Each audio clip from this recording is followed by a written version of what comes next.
एक ही टीम है, आपने नई इंडक्शंस भी की हैं, अभी उनका हमें नहीं पता वो कैसा खेलते हैं। अभी तो अब्दुल्ला फजल और आज़ान अवैस का कंप्लीटली नहीं पता। एक सीरीज़ हमने देखी थी वेस्ट इंडीज़ और इंग्लैंड, तो बहुत डिफरेंट माहौल है।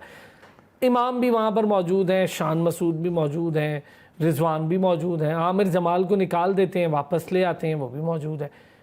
ऐसा क्या करेगा बाबर आजम कि इसी टीम से वो परफॉर्मेंस ले लेगा जो हमें हैरत में डाल देगी? देखें अरसलान भाई, अगर आप मोरद इल्ज़ाम ठहराते हैं ना जहाँ पे कैप्टन को, अगर आप ये पिछला जितना भी सिनेरियो है ना जब से आकिब जावेद साहब आए थे, तो आप देखें यहाँ पे सिलेक्शन को भी आपने कभी कहा है कि इसका भी कोई ज़िम्मा है। 68 कैप्स आपने दे दी हैं, फिर किसी उनकी सिलेक्शन में कुछ तसलसल आपने देखा है कि एक प्लेयर को लेके आते हैं, उसको एक सीरीज़ भी पूरी नहीं खिलाते और आप उसको बाहर निकाल देते हैं, तो टीम कहाँ से परफॉर्मेंस देगी?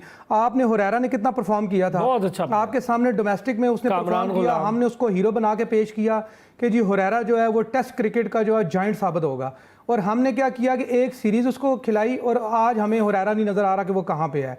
इसी तरह जब कामरान गुलाम आपके यंगस्टर जो भी लेके आते हैं, कामरान गुलाम ने देखे डोमेस्टिक में परफॉर्मेंस किया, हम कहते हैं जी वो हमारे डोमेस्टिक की पैदावार है, लेकिन वहाँ पे हमने उसको कितना चांस दिया, उसको भी ऐसे ही किया। अब हम ये दो लड़के जो लेके आए अब्दुल्ला फजल और आज़ान अवैस, अल्लाह करे कि इनको ये प्रॉपर चांस दें, क्योंकि अजान ने परफॉर्म भी किया है, तो मेरे ख्याल में इनको एक तो प्लेइंग 11 में भी खिलाना चाहिए। हाँ, शान मसूद की अगर आप परफॉर्मेंस अपनी देखें तो मेरा नहीं ख्याल कि इस टीम में उनकी जगह बनती है, और ना ही अगर उनको आप खिलाएंगे तो टीम का कॉम्बिनेशन भी खराब होगा। आप स्क्वाड में फिर क्यों रखते हैं जब आपने खिलाना नहीं? मुझे ये समझ नहीं, जगह ऑक्यूपाई क्यों करवाते हैं? सर जगह इसीलिए ऑक्यूपाई कराते हैं कि आप ये कहेंगे जी कैप्टन को आपने कैप्टनसी से उतारा है और साथ ही टीम से फारिग कर दे, तो अपना एक सेफ साइड करने के लिए वो कर लेते हैं। इसी तरह देखें मैं कह रहा था कि सिलेक्शन में तसलसल, तो ये बताएं कि कोई कसूर है रोहेल नज़ीर का? आप उसको लेके आए हैं, आपने उसको front line as a keeper show किया है कि गाजी गौरी सेकंड खेलेगा और वो फर्स्ट खेलेगा, लेकिन देख लें ना उसको हमने मैच खिलाया, बेंच पे बिठा के हमने उसको ड्रॉप कर दिया है। ठीक है, मैं समझता हूँ कि जहाँ पे आप यंगस्टर को खिलाते हैं एक्सपीरियंस भी होना चाहिए। रिजवान मेरे ख्याल में इस वक्त जो है बेस्ट विकेट कीपर है, लेकिन अगर आपने रोहेल नज़ीर को जब सेलेक्ट किया था तो रोहेल नज़ीर का क्या कसूर है कि उसको आपने बाहर कर दिया? और बगैर मैच दिए? जी बिल्कुल। मैच अमाद भट्ट को भी बगैर सेलेक्ट ही क्यों किया था और बाहर ही क्यों किया है? मुझे यही कंफ्यूजन। अभी अगर आप अवैस को लेके गए हैं ना, अवैस जफर को आप ले गए हैं, मेरे ख्याल में आप शान मसूद को ड्रॉप करें, उनको ना खिलाएं और अवैस को खिलाएं, ताकि आपको पता चले कि ये हमारे पास जो टेस्ट के लिए हमने सिलेक्शन की है वो कैसी है। अगर आप फिर शान मसूद को ही खिलाएंगे जो कि पिछले 3 साल से टेस्ट में कुछ भी नहीं कर रहे, तो मेरे ख्याल में फिर टेस्ट का वही हाल होगा। और बाबर को चाहिए कि वो बोल्ड डिसीजन ले, क्योंकि आगे भी आपने देखा है कि जिस तरह बाबर, मेरे ख्याल में उसकी कप्तानी में टीम जीत रही थी और फिर उसको हुआ, तो मेरे ख्याल में ये बाबर के लिए बड़ा अच्छा मौका है, वो अपनी गलतियों से सीखे, जैसा उन्होंने कहा कि मैंने अपनी गलतियों से काफ़ी सीखा है, तो अगर सीखा तो मेरे ख्याल में अब टीम सिलेक्शन में उनको जो है ना पूरा रोल अदा करना पड़ेगा, तभी जाके टीम जो है ना किसी ट्रैक पे आएगी। अहमद भाई ठीक है, दोनों का व्यू आपके सामने है। मेरा सवाल ये कि बाबर और सरफराज, क्या ये जोड़ी हो सकती है? जैसे बेसबॉल की आई, तो क्या ये दोनों एक साथ खेले हैं? एक कप्तानी में खेला है और दूसरा उनको बड़ा भी मानता है और अपना मेंटोर भी मानता है बाबर सरफराज को, बट जब वो हेड कोच हो गए तो क्या ये बाबर सरफराज की जोड़ी को परफॉर्म कर पाएगी? और अगर कर पाएगी तो क्या इसकी कोई टेक्निकल रीज़न है नहीं कर पाएगी, तो भी हमें बताएं। देखिए अरसलान, हमेशा से होम सीरीज आपके लिए बड़ी इजी होती है और अवे सीरीज डिफिकल्ट कंसिडर की जाती है।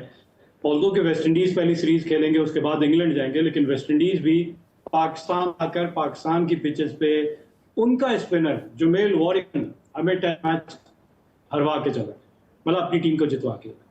अच्छा, बाबर को जो कैप्टनसी दी गई, बहुत सारी बहस चल रही थी कि सलमान अली आगा को कैप्टनसी दे दी जाए ऑल फॉर्मेट की, लेकिन उनकी पैथेटिक परफॉर्मेंस T20 में नजर आई और उन्होंने एक्सेप्ट नहीं किया कि मैं टेस्ट मैच की कैप्टनसी लेने के लिए तैयार नहीं थे, इसलिए और कोई ऑप्शन आपके पास नजर नहीं है। बाबर को T20 पाकिस्तान सुपर लीग में जो उन्होंने टाइटल विन किया, उसकी बुनियाद पर उनको कैप्टनसी की ऑफर दी गई कि बाबर बड़े अच्छे टाइटल लेकर जीत कर आए हैं, तो लीडर हैं बाबर आजम। लेकिन जो रिसोर्सेज बाबर आजम के पास पाकिस्तान सुपर लीग में थी, अगर फास्ट बॉलर की बात कर ली जाए तो नाहिद राना, फिर अली रजा, उसके साथ साथ स्पिनर जबरदस्त आईएएस विकेट टेकर सुफियान मुकीम थे, वो रिसोर्सेज क्या बाबर आजम अब जो टेस्ट दे दी गई है वो उनके पास अवेलेबल है? नहीं है। आपने नुमान को नहीं पिक किया, आपने साजिद खान को नहीं पिक किया।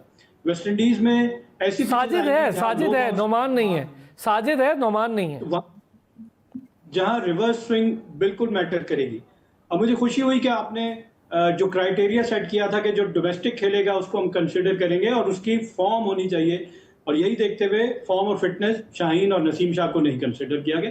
यंग लॉर्ड को मौका दे दिया गया, बहुत अच्छा है, मैं कहूँगा कि। लेकिन खुर्रम शहजाद एक ऐसा बॉलर है जो मोहम्मद अब्बास के साथ इन टेंडम, जो हम माजी में जोड़ियां ढूंढते रहे ना, तो जोड़ियां बनाई जाती हैं, उनको एक लंबा रन दिया जाता है, जैसा 2Ws की बात की जाए। तो मोहम्मद अब्बास और खुर्रम शहजाद जब ये दोनों पेयर में बॉल कर रहे होंगे ना, तो आपको बैट्समैन परेशान नजर आएगा, वो वेट कर रहा होगा कि कौन सी लूज बॉल, ये दोनों बिल्कुल आपको लूज बॉल नहीं देंगे। अच्छा, ये तो बॉलिंग की बात कर, लेकिन जो मैं चाह रहा था, यंगस्टर्स जिनको इंडक्ट किया, जो नॉकिंग एट द डोर और परफॉर्मेंस के थ्रू आना चाह रहे थे, समीर मिन्हास, फरहान बिन यूसुफ, ये दो पाकिस्तान के ऐसे प्रोस्पेक्ट्स हैं, ये आपको इनको इस टीम में लाना चाहिए था। आपको नजर आ रहा है कि हमें इशू है, हमें मिडिल ऑर्डर में इशू है। शान मसूद को नहीं खिलाना भाई, तो इनको बेंच पे ही बिठा लेते, साथ ले ही जाते। अब अवैस जफर की बात करें, मिडिल ऑर्डर में 34 मैचों में 2272 रन हैं, उसके 42 के एवरेज है। ठीक है, मिडिल ऑर्डर में आपने किसी को चांस दिया, लेकिन आपको एक दो मसला ही मिडिल ऑर्डर का है। बिल्कुल ठीक, कुछ कहना चाह रही हो रूज? जी, मैं जल्दी से मैं इस पर बात करना चाहिए थी कि क्योंकि हम यंगस्टर्स के बारे में बात कर रहे हैं और हम Sarfaraz Ahmed test head coach के बारे में बात कर रहे हैं। सरफराज अहमद जो हैं वो उनका नाम, उनके बारे में सारे बात बहुत कर रहे थे जब हम अंडर 19 एशिया कप जीते थे, और उनके मेंटोर जो थे वो सरफराज अहमद थे। तो उनकी मेंटोरशिप के अंदर हम अंडर 19 एशिया कप जीते after a very long time, और फिर उसके बाद उनकी मेंटोरशिप के अंदर हमने अंडर 19 वुमेंस वर्ल्ड कप जो था उसमें हम कुछ खास कर नहीं सके, लेकिन वहाँ पे भी वो थे। तो वहाँ पे मुझे नज़र आ रहा था कि there is a clear future for Sarfaraz Ahmed mentoring और अंडर 19 बॉयज़, चाहे वो फरहान यूसुफ हों, चाहे वो अहमद हुसैन हों, और चाहे वो समीर मिन्हास हों। और क्लियरली नज़र आ रहा था कि वहाँ पे एक केमिस्ट्री है और वहाँ पे एक क्लियर एक कनेक्शन है between Sarfaraz Ahmed and the next generation of Pakistan cricketers. तो वो तो मुझे लग रहा था कि दैट मेक्स परफेक्ट सेंस। और फिर अचानक से जब अंडर 19 वो वर्ल्ड कप ख़त्म हुआ, आपने उनको हमारी सीनियर टीम का टेस्ट हेड कोच बना दिया। ये किसका ये डिसीजन था? बिकॉज मुझे तो वहाँ पे क्लियर कनेक्शन नजर आ रहा था कि Sarfaraz Ahmed would watch under 19 boys, that makes sense to me, but then suddenly becoming the senior team's test head coach makes no sense to me. तो ये एक ऐसी चीज़ थी कि अभी तक मुझे इस सवाल का जवाब नहीं मिला कि किसने ये डिसीजन ली after seeing what he did with our under 19 boys कि हमारे सीनियर मेंस टीम के टेस्ट हेड कोच बन जाएं।